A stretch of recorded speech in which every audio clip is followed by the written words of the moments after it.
So oscillators can be classified as shown here.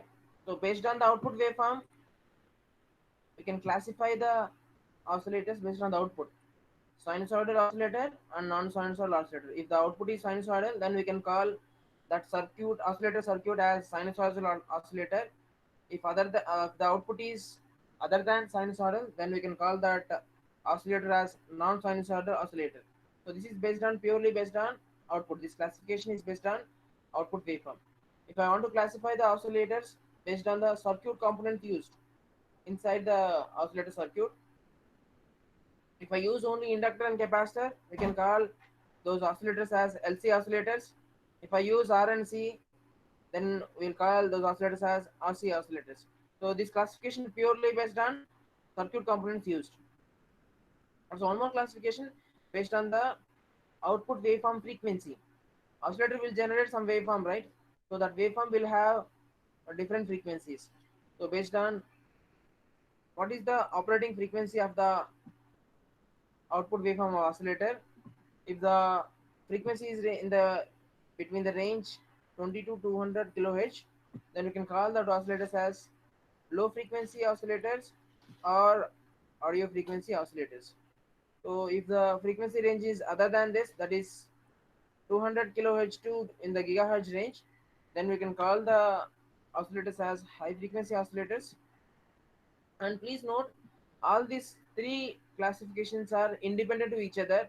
If let us take one circuit, if it is a sinusoidal oscillator, that same sinusoidal oscillator can also be called as RC oscillator if the RC components are used inside. If the frequency generated by that RC oscillator is in the range of 20 to 22 kHz, we can call that oscillator as low frequency oscillators. This classification is purely independent to each other. Now we will see this triple five timer. The triple five timer, this is an IC which generates a non-sinusoidal waveform.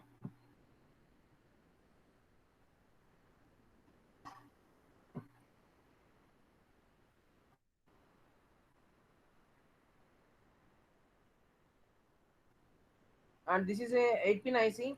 You see the pin diagram, which is 8 pin IC. Pin number 1 is ground, pin number 2 is trigger, pin number 3 is the output of the this timer, pin number 4 is used for reset, pin number 5 is the control voltage, threshold voltage, pin number 6 is the threshold voltage, pin number 7 is discharge, pin number 8 is plus VCC. So this is the pin diagram of the triple five timer. You see the operation means internal block diagram of triple five timer. So this is the internal block diagram of triple five timer. So inside there is two comparators will be there.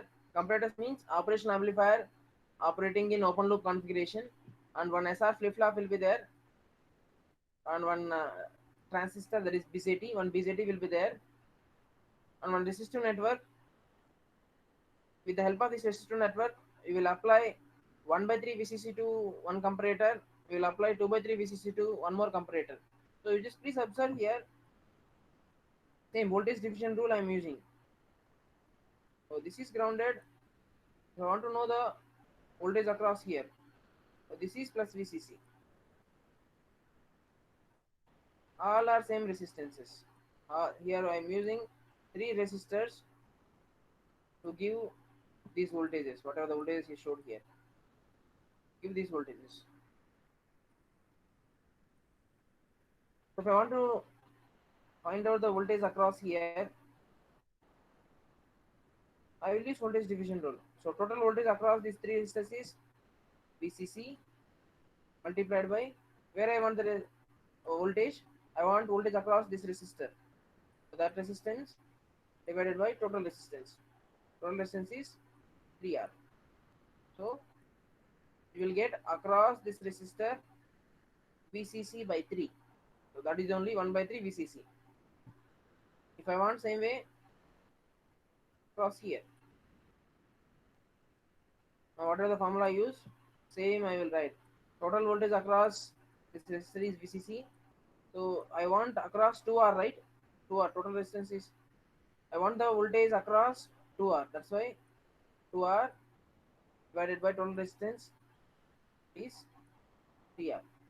RR will cancel each other. So the voltage across two resistors is 2 by 3 VCC. So 2 by 3 VCC. And please observe here plus of the up amp is above and minus is below. Same plus is above and minus is below. And please note 2 by 3 VCC is connected to minus of the comparator 1. 1 by 3 VCC is connected to plus of the comparator 1. These whatever I am telling, these are very very important. So comparator 1's plus is the threshold pin of your IC, and comparator minus terminal is trigger input. So, so this is about the block block diagram of your 555 timer. So this is discharge transistor, and please observe the flip flop QN output is connected to the transistor, and your timer 555 timer output is QN bar. So we'll try to focus on when you're seeing the operation. We'll try to focus on QN. Once you know what is QN, automatically you can able to know what is QN bar. That is the output of the 555 timer.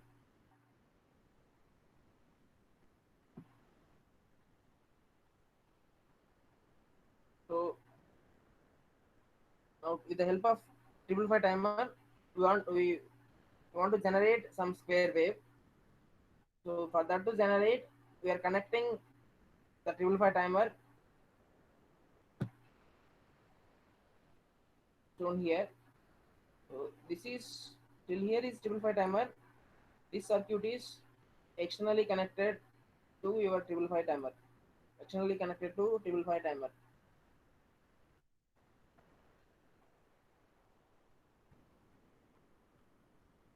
So this entire circuit is called as astable oscillator. Astable oscillator means generally if any circuit is generating non-sinusoidal, it will have two stable states. One is logical 1 and logical 0. Astable means the output of the circuit is oscillating between logical high and 1 automatically without applying any trigger pulse. Without applying any trigger pulse externally, the output of the circuit is always oscillating between logical 1 and logical 0. That's why this astable oscillator also called as free running non-sinusoidal oscillator. This is also called as free running non-sinusoidal oscillator. Now we'll just see the operation of the circuit. So let us say initially the circuit is at ideal, meaning the capacitor is not charging any voltage. In this circuit, the important thing is voltage across the capacitor. Let us say initially the capacitor voltage across the capacitor is 0. If the voltage across the capacitor is 0, what will be the these trigger pins and threshold pins are connected to voltage across the capacitor only, right? So if this is 0 volts, this is 0 volts. And what is the comparator output? Which one? Comparator 1 output is what? Plus is less than minus, meaning the output is 0. Now here plus is more than minus. So this is 1. So R is 1. So Q1 equal to 0. Q1 equal to 0. The 0 is applied to the base of the BJT, base of the transistor. So transistor will be, if 0 you apply, it will be cut off. Transistor is in cut off. Acts as an open switch. Acts as an open switch. Then now the capacitor, as the capacitor is through RA and RB connected to plus VCC, now the capacitor tries to charge to this 5 volts. So the capacitor charging is shown here. Initially voltage across the capacitor is 0. Now capacitor tries to charge towards 5 volts. So 5 volts is this 5 volts.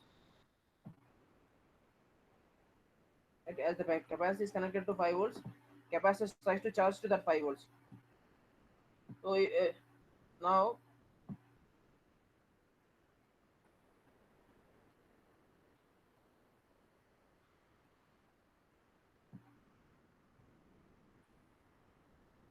the capacitor tries to charge to 5 volts. If the capacitor voltage across the capacitor just above 1 by 3 VCC. 1 by 3 VCC. So this is greater than 1 by 3 VCC. This is 1 by 3 greater than 1 by 3 VCC. This is also greater than 1 by 3 VCC. What about the comparator 1 output? It is greater than 1 by 3 VCC but not much than the 2 by 3 VCC. So here minus voltage only more. Minus voltage more means output 0. And here comparator 2 minus voltage is more. Minus voltage is more, then output will be output will be 0. If S and R are 0, the previous output only will continue. So previously output is 0. Now output will be continuous 0 only. So initially the output Q1 is 0 till here. Now again just above it is tries to output is at 0 only. Now let us say capacitor charging voltage is crossing 2 by 3 VCC and just above 2 by 3 VCC. Now if it is just above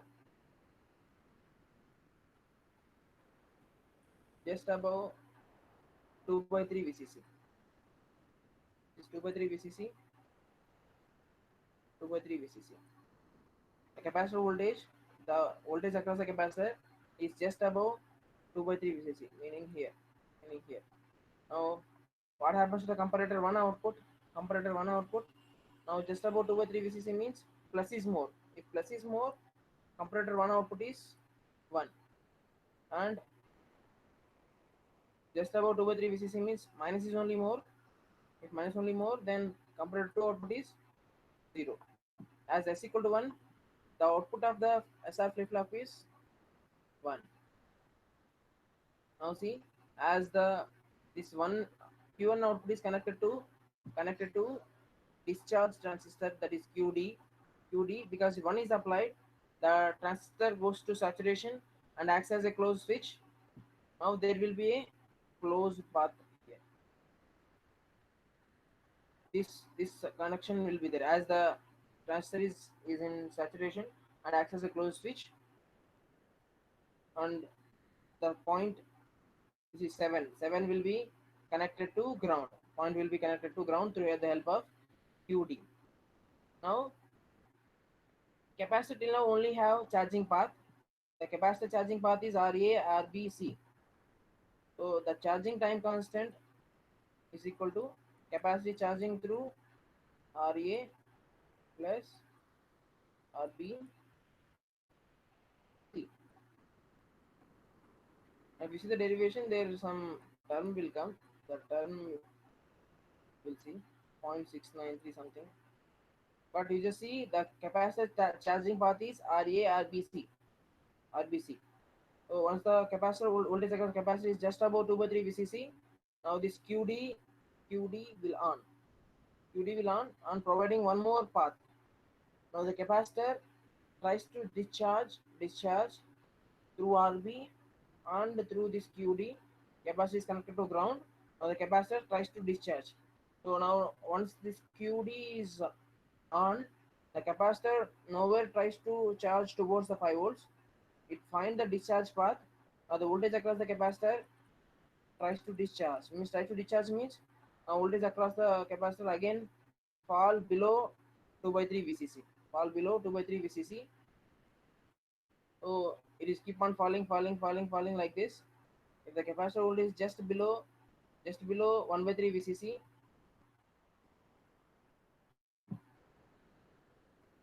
realize this.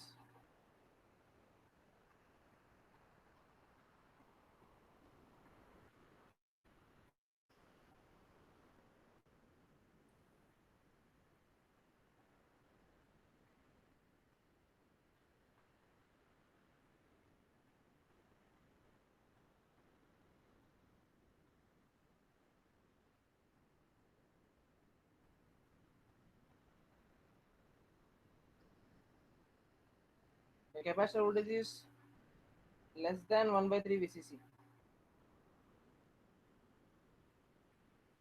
Then here minus is only more, then this output will be 0. And here less than 1 by 3 VCC means plus is more here, this output will be 1. As R equal to 1, then the output is 0. Once Q1 is 0, the discharge transistor becomes cut off. Again, this path will be open circuited. Open circuited capacitor nowhere find the discharging path. Now again capacitor tries to charge through RE/RB, tries to charge to towards 2 by 3 VCC. Like this, capacitor charging and discharging will happen. Now see, when the capacity is charging, the output is constant. When the capacity is discharging, the output is 1, right? You please observe here.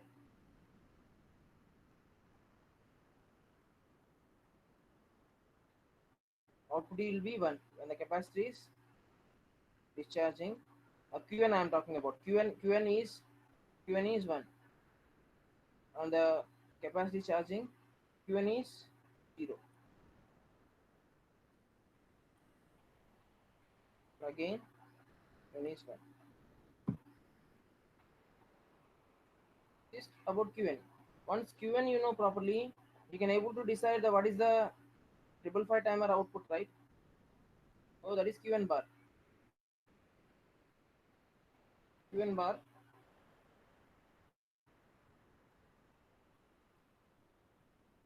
If Qn equal to 0, Qn bar will be 1, right? 1, 1, 0. Completely opposite to that. Is Qn bar, which is output of 555 timer.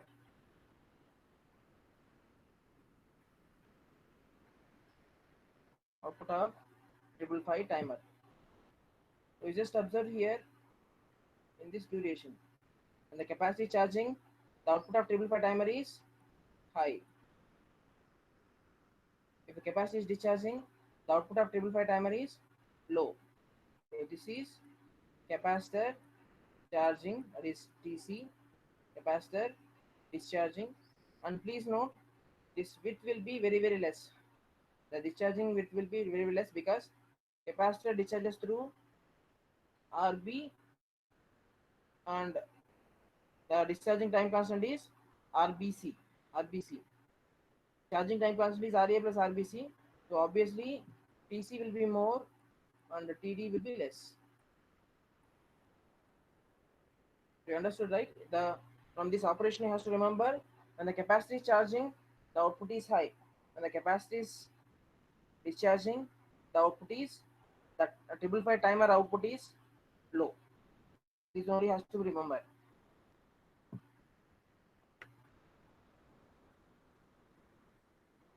Anyhow, that will be shown in your notes. You just see here. Now this TC equation for this TC, there is a derivation is there. Anyhow, derivation is not there in your syllabus. You just remember the formula for charging time constant of the capacitor. The charging time constant of the capacitor is 0.693 into RA plus RBC, and discharging time constant is 0.693 into RBC. And duty cycle, as I told you in the previous classes also, duty cycle will be ratio of on time to the total time period for one cycle. So D equal to T on by, so total time T can write it as T on plus T off multiplied by 100. So TC by TC plus TD. So duty cycle will be, the formula for duty cycle is this. So remember this. And is for this circuit, will you get the 50% duty cycle? Any guesses? Yes, by seeing the formula. 50% you need to get means, will you get, if the charging and discharging time constant is same, then you'll get 50% duty cycle. As you see here clearly, the charging and discharging time constant is different. So for this unstable multivariable, for this unstable circuit, you won't get the 50% duty cycle because charging and discharging time constant is different. So this is about the 555 timer.